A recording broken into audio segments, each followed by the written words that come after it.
A Rádio Rio de Janeiro apresenta Memórias de um Suicida. Estudo da obra de Ivone do Amaral Pereira. Viver é a única opção. Valorize a vida. Apresentação Berenice Lima. Olá, mais um estudo do livro Memórias de um Suicida, que é um grande alerta para todos nós sobre o mundo espiritual, sobre as consequências do nosso livre-arbítrio, quando nós usamos o nosso livre-arbítrio, de forma com impulsão, de uma forma impulsiva, de uma forma que não faz uma reflexão das consequências, nós sempre geramos sofrimento para nós. Então, nós estamos no primeiro capítulo, onde o Camilo Castelo Branco está descrevendo o mundo espiritual que ele está. Aquele local que está fedendo, que o solo é lama, que não tem um arbusto, as pessoas estão uivando, é um sofrimento. Ele está descrevendo assim muito sofrimento, e ele está descrevendo o panorama, o que ele está vendo. Agora, lembra que ele cometeu suicídio porque ele ficou cego? Então, ele estava cego. E no mundo espiritual, ele está vendo? Como é que é isso? Na questão do Livro dos Espíritos 245, o Kardec pergunta assim: a visão nos espíritos é circunscrita como nos seres corporais? Ou seja, nós estamos aqui encarnados, então a nossa visão ela é circunscrita, ou seja, a gente enxerga pelos olhos, Nós temos essa limitação, e quando os olhos esses órgãos estão com algum problema, a gente não consegue enxergar. E o Kardec pergunta, e a resposta é não, ela reside neles. Então o espírito enxerga sempre. Quando o corpo tem alguma deficiência, é o corpo que cega, é o corpo que não deixa o espírito ver, porque ele está ali limitado com o corpo, que é exatamente o que aconteceu com o Camilo. Ele comete o suicídio porque ele fica cego, ele não admite, ele é muito orgulhoso, muito vaidoso, e ficar cego.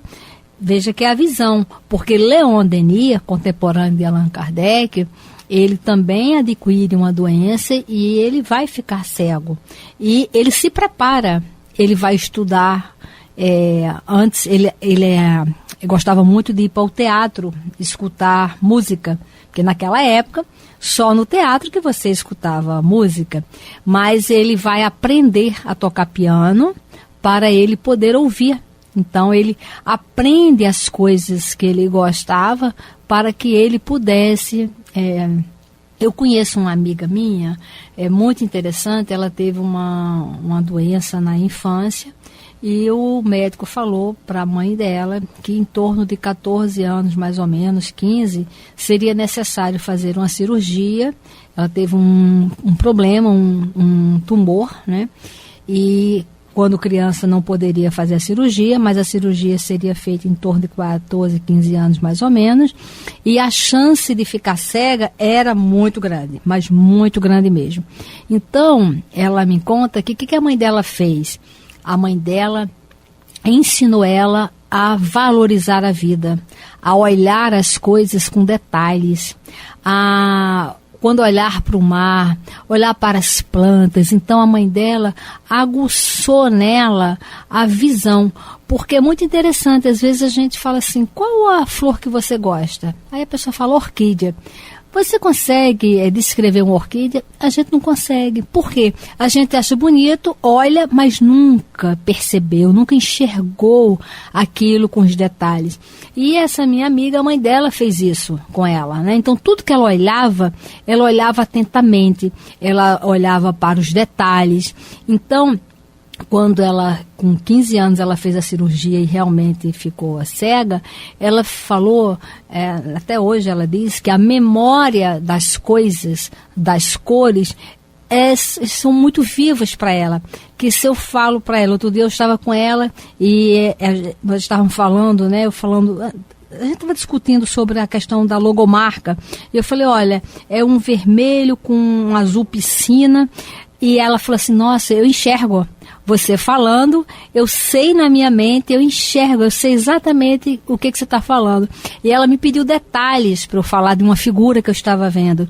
E eu fui falando ali os detalhes, e aí ela me disse, olha, é como quem sabe ler pauta musical, que a pessoa olha para a pauta e a música se reproduz no cérebro, porque a pessoa entende. É como nós que sabemos ler. Mesmo que você não leia em voz alta, você olha um texto e você sabe sobre aquilo, porque é aquela leitura silenciosa. Então, ela mesmo cega, o trabalho que a mãe dela fez foi muito interessante, que ela consegue realmente ter essa percepção. Ela é médium e quando ela trabalha mediunicamente, ela sai do corpo e ela enxerga. Nós também tivemos um Mileco, que é bem conhecido no meio espírita, que também era deficiente visual, e ele mesmo dizia que ele era um cego que enxergava, porque nos trabalhos mediúnicos ele enxergava, que é justamente isso que o Kardec perguntou aos espíritos. Então, embora o Camilo tivesse ficado cego, e foi isso que causou o suicídio, no mundo espiritual ele enxergava as vibrações que estavam em torno dele. Aquele ambiente era um ambiente, ele não foi levado para ali como um castigo. Ele foi atraído para esse Vale do Suicida, atraídos, né? Porque era a vibração que ele tinha, a vibração de desprezo pela vida, de desrespeito pela vida, de desrespeito pela natureza, por tudo. Veja que quando ele chegou lá, ele sentiu falta do sol. Mas quando ele teve o sol, ele não valorizou, porque mesmo cego, ele poderia se beneficiar com o calor do sol. Então, ele continua falando aqui. Ele fala do Vale dos Leprosos, que nós encerramos no programa passado, fazendo uma comparação do Vale dos Suicidas com o Vale dos Leprosos. E quando a gente assiste aqueles filmes antigos, né, da época de Cristo, né, a gente vê lá aquele desprezo com os leprosos. Mas ele diz que mesmo aquele Vale dos Leprosos, se comparado com o Vale dos Suicidas, era um lugar maravilhoso. Porque havia uma certa solidariedade entre os leprosos, coisa que não acontece no Vale dos Suicidas. Por quê? Ora, quem cometeu suicídio são pessoas egoístas. Por isso que elas cometeram suicídio. Porque elas também não pensaram na dor do pai, de uma mãe, de um filho, de um amigo. Ela não pensou no afeto que as pessoas tinham por elas. Então, isso é um ato de egoísmo. Então, um ambiente onde só tem egoísta, óbvio que não vai haver o quê? Solidariedade. E aí, ele continua, o Camilo. Os de sexo diferente chegavam mesmo a se amar. Adotavam-se em boas amizades. Ele está falando sobre o Vale dos Leprosos, né? Que, embora fossem leprosos, ali existia uma certa solidariedade. Os de sexo diferente chegavam mesmo a se amar, porque acabavam formando o quê? Casais, né? Adotavam-se em boas amizades, irmanando-se no seio da dor para suavizá-la, criavam a sua sociedade, divertiam-se, prestavam-se favores, dormiam e sonhavam que eram felizes. Mas, no presídio de que vos desejo dar contas, nada disso era possível, porque as lágrimas que se choravam ali eram ardentes demais para se permitirem outras atenções que não fossem as derivadas da sua própria intensidade. Então, é isso que eu falei, né? Quem comete suicídio só olha para si. Então, dentro do seu sofrimento, só consegue também enxergar o seu sofrimento. Não percebem o que acontece com as outras pessoas, com as pessoas que estavam do lado, né? E aí ele continua. No Vale dos Leprosos havia a magnitude compensadora do sol para retemperar os corações. Existia o ar fresco das madrugadas com seus orvalhos regeneradores. Poderia o precito ali, detido, contemplar uma faixa do céu azul, seguir com um olhar enternecido bandos de andorinhas ou de pombos que passassem revoada. Ele sonharia, quem sabe, lenido de amarguras, ao poético clarear do plenilúnio, enamorando-se das cintilações suaves das estrelas que, lá no inatingível, acenariam para sua desdita, sugerindo-lhe consolações no insulamento a que o forçavam as férreas leis da época. Então é importante nós estudarmos essa comparação que ele fala do Vale dos Leprosos, porque o Vale dos Leprosos são as pessoas que precisavam passar pelas provas e pelas expiações. Muitos deles até escolheram realmente passar por aquilo e estavam passando com resignação. Veja que o próprio Camilo, em algum capítulo mais lá na frente, nós vamos estudar que a cegueira para ele era uma expiação, porque lá no passado, no século tal, lá atrás, ele promoveu a cegueira de algumas pessoas. Então, era necessário ele passar pela cegueira, uma vez que ele provocou, ele causou cegueira nas pessoas. E agora, quando ele faz essa comparação com o Vale dos Leprosos, olha, é importante nós focarmos no que ele fala. Imagina você, né, todos nós agora, vamos imaginar nós com a hanseníase, nós no Vale dos Leprosos, isolados da família, isolados da sociedade. Imagina a situação, mas ele, com o olhar de agora, ele percebe que ali, mesmo com a lepra, eles poderiam contemplar o céu azul, contemplar o sol, sentir o orvalho, o ar fresco da madrugada. E agora ele está vendo a importância disso. Poderiam ficar com o olhar enternecido, olhando o quê? As andorinhas, os pombos passarem em revoadas. E nós podemos trazer isso para o nosso dia a dia e se perguntar, quando eu vejo uma revoada de pombos, de passarinho, de algo, eu valorizo a minha visão, eu me enterneço quando uma chuva cai, eu aprecio a chuva, eu aprecio o sol. Quando eu olho para um céu azul, sem uma nuvem, ou um céu com nuvens, eu consigo ver a beleza? Eu consigo enxergar isso? Porque ele só está dando valor agora no Vale dos Suicidas, coisa que ele não valorizou e coisa que muitas vezes nós não valorizamos. Este livro é para que a gente acorde, para a gente valorizar a vida, porque o nosso remédio está na vida, está na natureza, que a gente aproveite.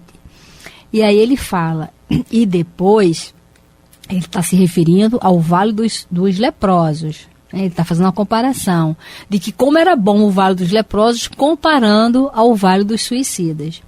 E depois a primavera fecunda voltava, rejuvenescia as plantas para embalsamar com seus perfumes cariciosos as correntes de ar que as brisas diariamente tonificavam com outros tantos bálsamos generosos que traziam no seu seio amorável. E tudo isso era como dádivas celestiais para reconciliá-lo com Deus, fornecendo-lhe tréguas na desgraça. Mas, na caverna, onde padeci o martírio que me surpreendeu além do túmulo, nada disso havia.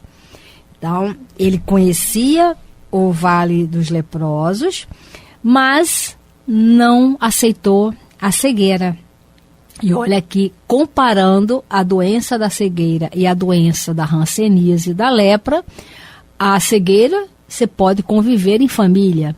Já naquele tempo, a hanseníase, a lepra, você era obrigado a ir para esse vale porque você não poderia conviver com a família porque era altamente contagioso.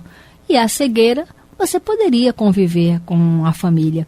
Então, ele agora está fazendo essa análise de que ser leproso vale muito mais a pena do que cometer suicídio.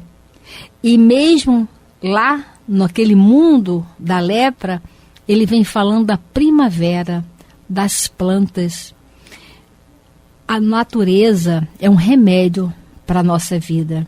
Quantas vezes nós estamos envolvidos em grandes preocupações, e se nós fizermos uma lista das nossas preocupações, dos nossos tormentos, nós vamos perceber que a maioria dos nossos sofrimentos estão ligados às questões materiais.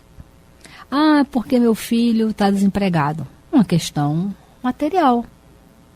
Ele pode plantar alguma coisa para vender. Só que a gente faz uma projeção social, material, e quando esta projeção não vai se realizando, vai nos causando dores. Às vezes moramos num local que nós financeiramente não temos condições, mas não queremos morar em outro lugar. E aquilo ali traz o quê? Tormentos voluntários. Às vezes criamos muitos boletos para pagar e não temos condições. E aí vem o quê? O sofrimento. Se nós vivermos em função do objetivo do progresso espiritual, fazendo as escolhas para que cada escolha nossa nos promova espiritualmente, o sofrimento não estará junto. Então, estudar a doutrina, estudar esse livro é para nós valorizarmos o que nós temos. Porque tudo que ele valorizou aqui, olha que ele foi um homem rico, de grande projeção, mas neste momento de grande sofrimento dele, o que ele está valorizando é solidariedade, a própria enfermidade como recurso de aproveitamento, de valorização da vida, falando da natureza, falando do sol, ou seja, coisas que não nos são cobrados para a gente apreciar, coisas que são aí, olha, que Deus nos dá na graça divina e infinita. Nós temos todos os dias motivos para a gente apreciar e viver muito bem. Só que o sol vem, o sol vai, quando muito a gente reclama que está muito sol. A chuva vem, a chuva vai e a gente reclama quando atrapalha alguma coisa nossa. Mas a gente não valoriza como sendo um remédio, não valoriza como sendo uma dádiva de Deus para a gente apreciar. Então, ele está falando aqui, e aí ele diz: mas na caverna onde padeci o martírio que me surpreendeu além do túmulo, nada disso havia. Então, surpreendeu por quê? Porque quando ele cometeu o suicídio, ele não fez uma análise de o que vai acontecer depois. Toda vez que nós tomamos uma atitude na base do impulso, nós sofremos. Todo impulso gera desgraça. Toda vez que nós vamos decidir de qualquer maneira, tenha certeza que causa sofrimento. Qual é a melhor maneira de tomar uma decisão? É a gente fazer uma análise das consequências. Eu vou tomar uma decisão hoje sobre esse assunto. O que vai acontecer? Amanhã, depois da manhã, daqui a um mês. E aí a gente faz uma análise para ver, não, isso aqui não vai dar certo, não. Isto é maturidade. A gente precisa ter na nossa vida a maturidade para fazermos essas análises, né, o tempo inteiro. Então, que a gente aprenda que toda vez que a gente toma, que a gente é impulsivo, gera desgraça. Toda vez. E aí ele continua falando. Aqui era a dor que nada consola, a desgraça que nenhum favor ameniza, a tragédia que ideia alguma tranquilizadora vem orvalhar de esperança. Não há céu, não há luz, não há sol, não há perfume, não há tréguas.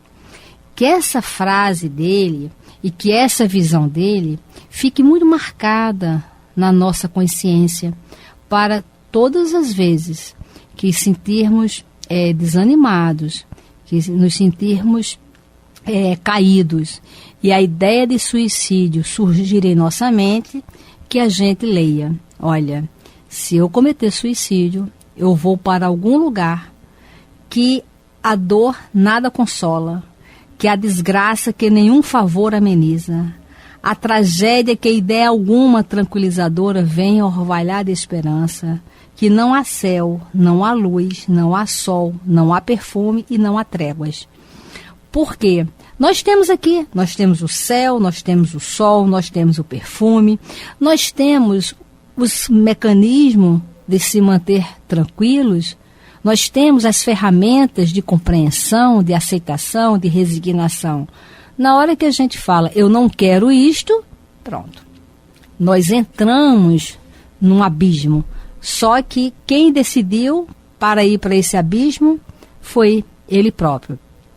Quem decidiu estar lá no Vale dos Suicidas foi ele próprio. Então, tudo que acontece com ele, exatamente tudo, foi o que ele realmente quis. Né? Agora, por quê? Porque ele nunca pensou sobre isso. Ele nunca pensou sobre, e depois da morte? O que acontece? Ele era materialista. Ele só via o ali e o agora, mais nada. Ele não tinha a visão espiritualista, ele não tinha a visão de mundo espiritual, ele não tinha nenhum mecanismo de quê? Da religião. E quantos de nós mesmo não tem noção, não pensa sobre a morte? Tem um livro do Divaldo Manuel Filomeno de Miranda, que se chama Sob a Proteção de Deus. É um livro muito importante, porque ali tem um texto que se chama Treino para a Morte. E a Viana de Carvalho fala da importância de, diariamente, nós pensarmos sobre a morte. Não de uma maneira mórbida, né, de uma maneira macabra, de suicida, não. Apenas como um fenômeno natural que todos nós vamos morrer. Todos nós. Né? Agora, que a gente pense, quando eu desencarnar, o que será que acontece? Para onde eu vou? Quais são as consequências? Se eu não cuidar do meu corpo, se eu não cuidar da minha vida. Por isso que estudar é importante, porque traz para a gente essa visão de futuro.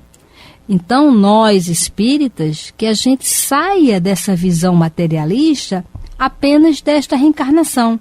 Quando a gente estuda a reencarnação, que ela seja de visão de futuro. E muitas vezes nós somos reencarnacionistas e nos prendemos nesta vida para trás.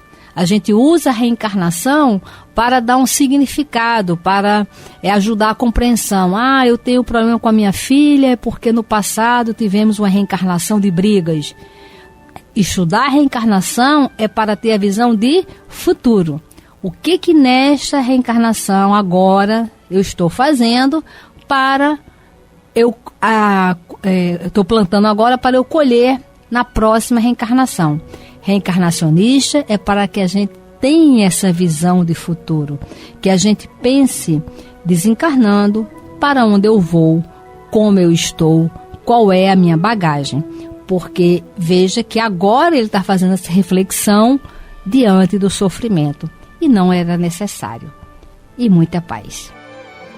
A Rádio Rio de Janeiro apresentou Memórias de um Suicida, estudo da obra de Ivone do Amaral Pereira. Viver é a única opção. Valorize a vida. A Rádio Rádio Rio de Janeiro agora está na palma da sua mão. Baixe gratuitamente o aplicativo da rádio. Rádio Rio de Janeiro. Na Play Store ou App Store. No seu celular e busque Rádio Rio de Janeiro Oficial. E você pode ver e ouvir a emissora da Fraternidade, saber detalhes da programação da rádio, se inscrever no Clube da Fraternidade e ainda ficar por dentro das novidades da sua Rádio Rio de Janeiro. Rádio Rio de Janeiro, há 52 anos, a emissora da Fraternidade, cada vez mais perto de você.